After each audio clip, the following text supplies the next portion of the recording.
It is an absolute embarrassment that the way that the media downplayed or ignored or mocked or minimized this story that the New York Times now says is under active federal investigation for possible tax violations or lobbying violations by the president's son. And they're still not covering it. None of the other networks have touched this story. It doesn't mean that Hunter Biden's going to be indicted. It may or may not have political fallout for his father. But when you look back at the way Facebook, Twitter, for example, said, well, you can't even share this information then from the New York Post. This was in the middle of a heated political campaign intended to damage one candidate in the aftermath of Russian disinformation. I think we were all properly cautious. It was censorship. Why is he still chair of the committee? And why is he even on the committee?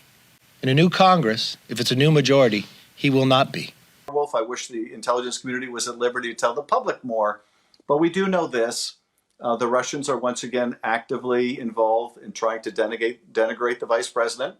Donald Trump is helping them, and we know that they are amplifying the president's misinformation. About the conflicts of interest, though, how he's navigating those when deciding sanctions. What would be his conflicts of interest? Well, his son's company allegedly got $3.5 million from... Which I have no confirmation of, and he's continued to sanction oligarchs more than we've ever sanctioned in the past, so I'm not sure that's a conflict of interest.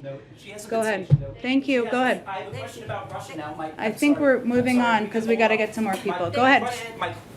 My question about the conflict of interest when it comes to China is last year the first son's attorney said that he divested from a Chinese investment fund controlled by Chinese state-owned entities. We have received not even basic transparency about who bought out his stake, when this happened, and how much money changed hands. Did he actually divest? And if so, can you agree to basic transparency? He's a private citizen. He doesn't work for the government. I'd point you to his representatives. Thank you. I think we're done here. Thank you very much. Go ahead. We've got to make sure that we're sensible not only about Putin, the war, and his Russian oil supplies, but also sensible in what my friend John Barrasso calls these climate elitists. We are fighting and waging a war against climate change. How the heck are you going to get it through Congress?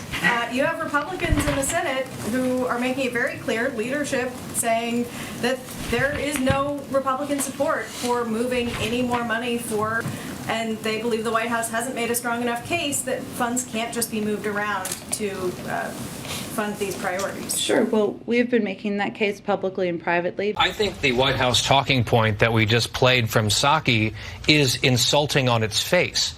Congress has approved $6 trillion. Where on earth did all of that money go? Whether money can be moved around. I know you've said before that it can't be moved around. What we're hearing from the Hill is that they believe there's about $100 million that could be shifted. Is there money that could be moved? Do these dire consequences have to start next week? Well, the opposition, as you note, prevented that from being a portion of what moved forward, right? That's insane. A lot of that huge bucket of cash has not been spent yet. And to tell the American people that Congress needs to go spend even more money on this front, I think is just preposterous. And now, second big reason for inflation is Vladimir Putin and gas prices. Not a joke. Yeah. Has the White House spoken to Senator Joe Manchin about his push to do more domestic oil and gas production? We know there are 9,000 unused and approved oil leases right now that these oil companies could tap into and do more in. In terms of the building of a pipeline, that does not sound like it's an immediate solve for what we're seeing. That the price of oil, the barrel price, has gone down below $100, but gas prices remain over $4 a gallon nationally. Do you believe there's any merit to that argument that oil companies are not giving the brakes to consumers? It just begins to go to show how they don't understand the industry. Things don't change overnight. You've got to produce the oil, you sell the oil, you have to refine the oil, and you pass it through. When the Democrats proposed, you first had the Democrats who led the party, Joe Biden, in his campaign for president, said he would eliminate the production of crude. You then had on the very first day when he got into office, ending a pipeline. So you add transportation to that. And when inflation goes up, if you can't move it by a pipeline, you got to put it in a truck, or you got to put it in a tanker if you bring it from somewhere else. That costs a lot more. You can't get things off the port, so they raise the price themselves. Secondly, number one, no more subsidies for fossil fuel industry. No more drilling on federal lands. No more drilling, including offshore. No. I know you guys are concerned about the price, but is there a sense of urgency to get something done before? Are working overtime right now to evaluate and examine a range of domestic options that continue to be on the table. There is certainly urgency. There is certainly a need to do everything we can to A menu of options, but is that something specifically that the White House is considering? in the menu of options. Any comment on Maryland moving towards a suspension of their state's gasoline tax?